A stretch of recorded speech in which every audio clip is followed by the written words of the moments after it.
Hello बच्चों, जैसे मैंने आप लोगों को बता चुका है कि किसी भी सॉल्यूशन के अंदर सॉल्यूट और सॉल्वेंट पार्टिकल्स पाए जाते हैं। सॉल्यूट उन कंपोनेंट्स को कहते हैं जो उस सॉल्यूशन के अंदर स्मॉलर क्वांटिटी में होते हैं, और सॉल्वेंट उनको कहते हैं जो लार्जर क्वांटिटी में पाए जाते हैं।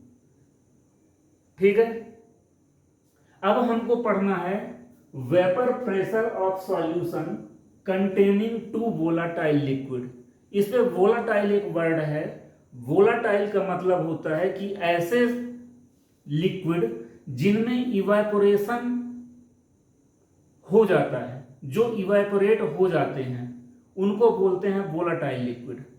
तो यहां हम सॉल्यूट को भी वोलाटाइल लेंगे और सॉल्वेंट को भी वोलाटाइल लेंगे। इस सॉल्यूशन के अंदर हम सॉल्यूट भी वोलाटाइल लेंगे और सॉल्वेंट भी वोलाटाइल लेंगे। मतलब सॉल्यूट में भी इवेपोरेशन होगा और सॉल्वेंट में भी इवेपोरेशन होगा। तो चलिए देखते हैं। Solute volatile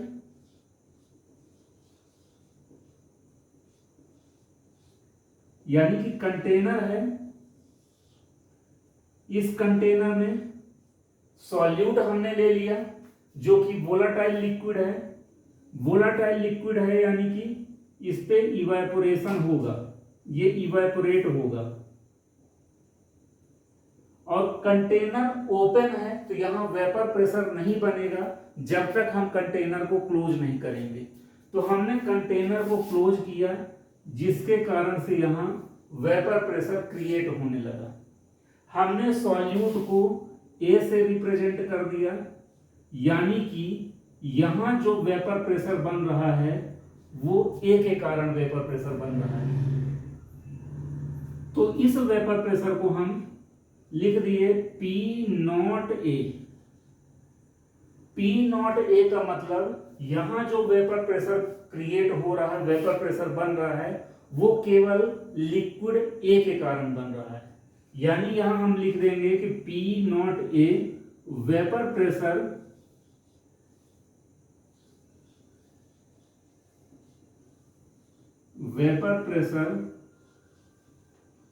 of pure liquid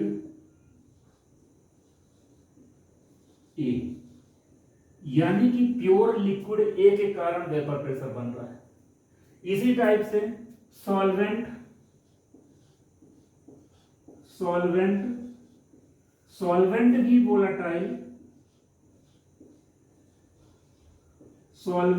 volatile, यानी कि सॉल्वेंट में भी इवेपोरेशन होगा, और इसको हम बी से रिप्रेजेंट करेंगे। कंटेनर में हमने सॉल्वेंट डाल दिया, कंटेनर को क्लोज किया, सॉल्वेंट भर दिया इसके अंदर और इसको हीट किया। तो हीट करने से यहां वेपर प्रेशर बनने लगा, और इस वेपर प्रेशर को हम पी नॉट बी से लिख दिए। P not B means vapour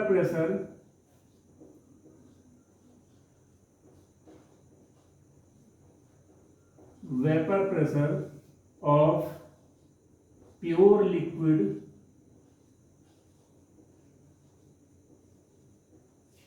B, यानी कि यहां जो वेपर प्रेशर बन रहा है वो प्योर लिक्विड बी के कारण बन रहा है। अब क्या किए हम, सॉल्यूट को भी और सॉल्वेंट को भी एक कंटेनर पर शिफ्ट कर दिए। दोनों को, सॉल्यूट को भी इस कंटेनर पर हमने डाल दिया और सॉल्वेंट को भी इस कंटेनर पर डाल दिया। तो जब दोनों को डाल दिया तो यहां सॉल्यूट और सॉल्वेंट दोनों मिक्स हो गए, यानी कि यहां ए का भी कंपोनेंट आ गया और बी का भी कंपोनेंट आ गया। कंटेनर को हमने ऊपर से क्लोज कर दिया, हीट किया इसको हीट करने पर यहां वेपर प्रेशर बनने लगे। तो ये जो वेपर प्रेशर होगा वो ए का भी वेपर प्रेशर होगा और बी का भी वेपर प्रेशर होगा, क्योंकि हमने सॉल्यूशन में सॉल्यूट को भी मिक्स कर दिया और सॉल्वेंट को भी मिक्स कर दिया। तो यहां का जो वेपर प्रेशर होगा वो पी नॉट ए नहीं होगा और ना ही पी नॉट बी होगा, क्योंकि पी नॉट ए हमने कब लिखा था, जब केवल ए का वेपर प्रेशर बन रहा था। पी नॉट बी हमने कब लिखा, जब केवल बी का वेपर प्रेशर बन रहा था। लेकिन अभी यहां दोनों का वेपर प्रेशर बन रहा है, यानी कि पार्शियली ए का भी वेपर प्रेशर बन रहा है और बी का भी बन रहा है, यानी कि vapour pressure of A, vapour pressure of A is equal to P A and vapour pressure of B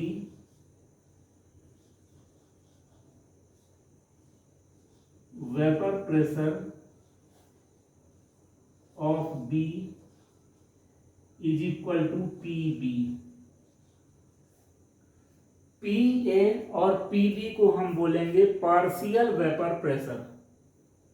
partial vapour pressure मतलब कि थोड़ा ए का भी वेपर बन रहा है, थोड़ा बी का भी वेपर प्रेशर बन रहा है, इसलिए हम इसको पार्शियल वेपर प्रेशर बोलेंगे। अब अगर हम सॉल्यूशन के अंदर ए के कंपोनेंट्स को बढ़ा दें, यानी कि सॉल्यूट के पार्टिकल्स को बढ़ा दें, तो सॉल्यूशन में सॉल्यूट का वेपर प्रेशर बढ़ जाएगा। अगर हम सॉल्वेंट के कंपोनेंट्स को बढ़ा दें तो सॉल्यूशन में सॉल्वेंट का वेपर प्रेशर बढ़ जाएगा।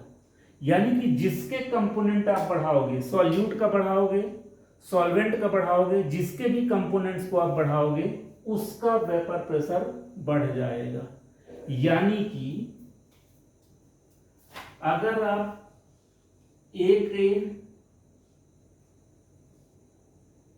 मोल्स को बढ़ा दोगे, number of moles of A, X means number of moles of A, अगर ए के मोल्स को बढ़ा दोगे तो ए का वेपर प्रेशर बढ़ जाएगा। अगर आप बी के मोल्स को बढ़ा दोगे, P B is directly proportional to X B, अगर number of moles of B आप बढ़ा दोगे तो बी का वेपर प्रेशर बढ़ जाएगा। यही है राउट्स लॉ, इसी को राउट्स लॉ कहते हैं।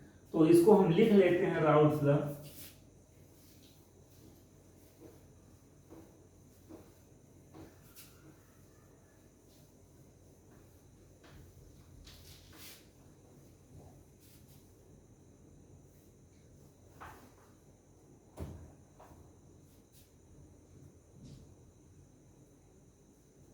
Routes law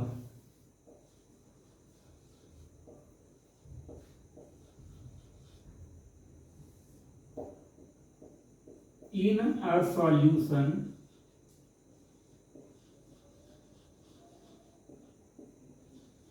a solution the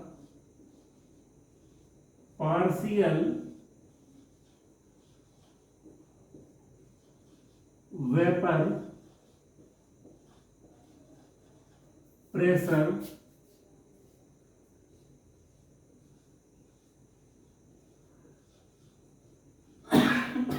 in a solution the partial vapor pressure of each component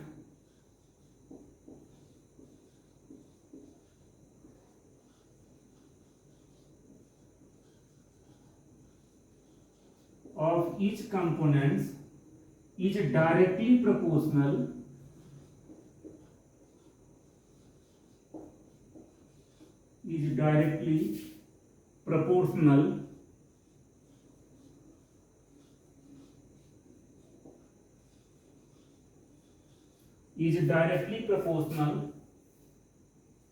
to the mole fraction of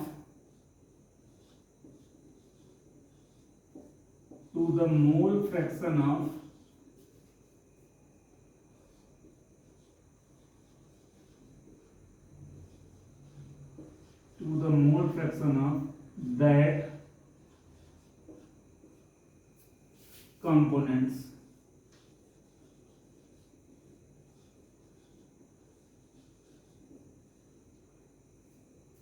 यही है Raoult's law. In a solution the partial vapour pressure of each components is directly proportional to the mole fraction of that components.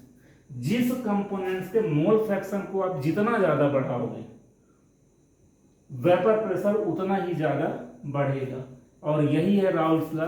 कल हम देखेंगे routes law का mathematical expression, और हम ये भी देखेंगे कि vapour pressure of containing volatile and non volatile, जिसमें सॉल्यूट होगा नॉन वोलाटाइल और सॉल्वेंट होगा वोलाटाइल। Thank you.